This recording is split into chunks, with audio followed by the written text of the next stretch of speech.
A wet Waldo. A wet Waldo. A wet Waldo. A wet Waldo. A wet.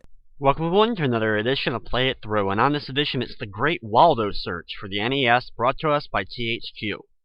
The Great Waldo Search is based off the very popular Waldo books, or Wally books as they're known in Europe, and pretty much a different first name in every other market that the books were released in.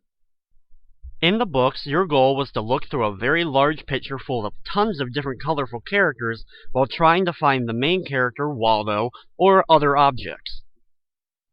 The books became immensely popular with children all over the world, and even a television cartoon series was made from it. So here we go with the Great Waldo Search for the NES. In the Great Waldo Search, we must go through 5 different maps trying to find Waldo, as well as a scroll for the wizard. The game ends up being very simplistic. There's only 5 levels, and even on the expert difficulty, the game ends up being rather easy to complete. At the beginning, we can look in the crystal ball of the wizard and select our difficulty, which for this time we'll be playing on the expert difficulty, and we start in the Arabian level.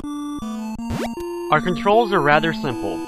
You control a small magnifying glass and you move it across the screen and then select on an object that you think is Waldo, the scroll, or one of the other objects you can collect, including Waldo's dog.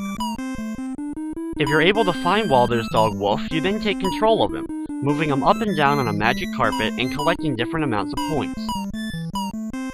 One disappointing aspect about this little bonus game is the 150 points appear in the same exact order and placement each and every time you play the bonus area, as well as the background stays the same.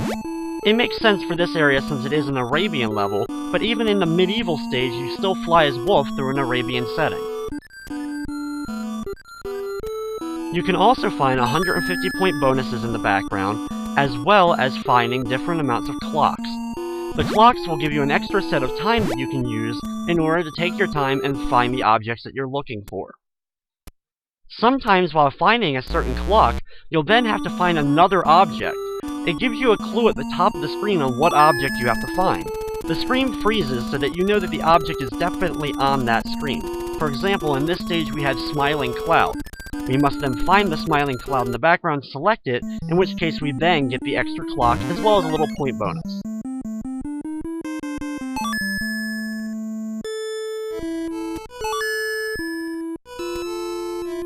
The second map is in a giant underground labyrinth.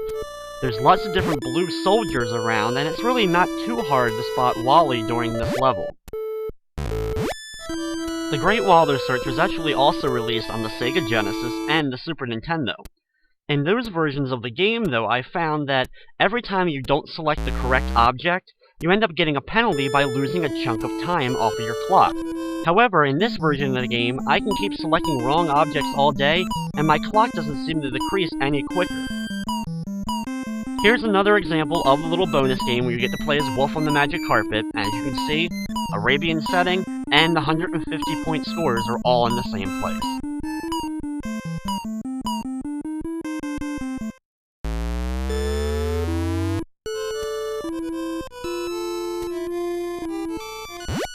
One of the few good aspects about this game is that Waldo and the scroll in each map appear in a different place every time you play the game. I guess that will actually increase the replay value of the game, however, there really isn't a need to play the game more than once in my opinion. Also to note, even though you do have a score counter in the upper right corner and you find all these bonus points and get bonus points for having a certain amount of time left after each level, the thing is, the game doesn't really keep track of it. You don't get a save, saving your high score, as well as there's not even a top 10 list to beat with you trying to get the best score of the top 10.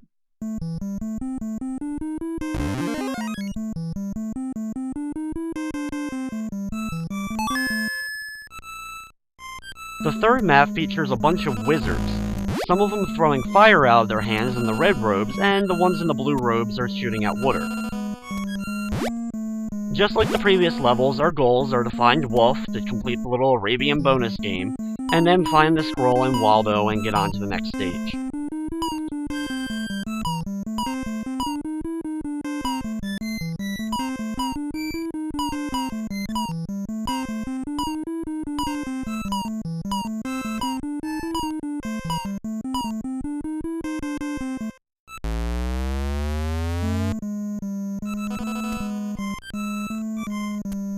If you can't get your Waldo fix from the Great Waldo Search, you can actually buy another Where's Waldo game for the NES, as well as a few other games that were released on later consoles.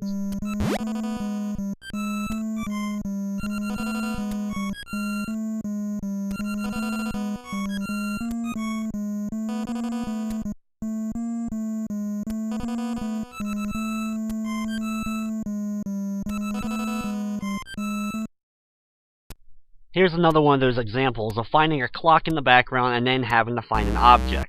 This one we actually had to find a bucket in the background that didn't have a handle. That one can definitely be a little bit tricky because the way the backgrounds and all are, it's sometimes hard to see whether or not there's actually a handle on some of these buckets.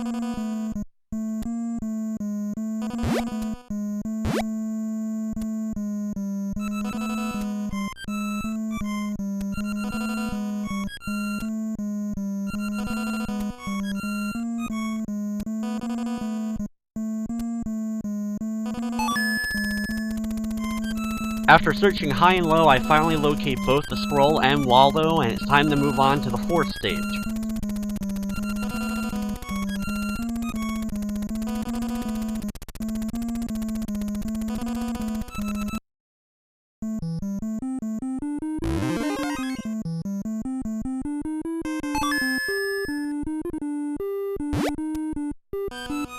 The fourth map is a giant medieval castle. There's a few giants in the background, as well as characters and soldiers that are in gray, blue, and red uniforms. There's also a giant fork laying around for you to look at as well.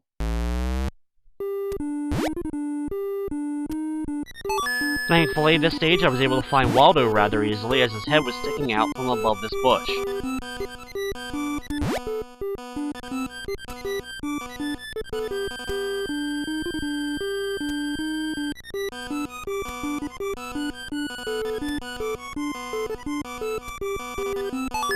Once you're able to locate both items, it's time for the final stage of the game.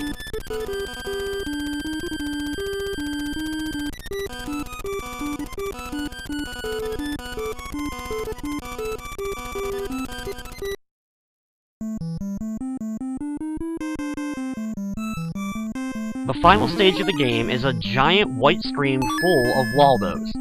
So our goal here isn't to find Waldo, it's actually to find the one Waldo who doesn't have a shoe on. So you have to keep scrolling back and forth until you find one that's only wearing a sock on his one foot. Once you locate it and select it, he ends up putting his shoe back on, so you can't remember which one I guess you had found originally, or it just reminds him, hey, I don't have a shoe on. Either way, then you have to locate the scroll.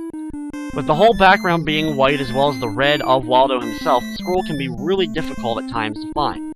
There's also no extra time bonuses or stage bonuses in this level, so you have to find it with only one clock. Once you've located it, you then get your ending. And yes, that is the entire ending. Little congratulations, and your score is shown on screen.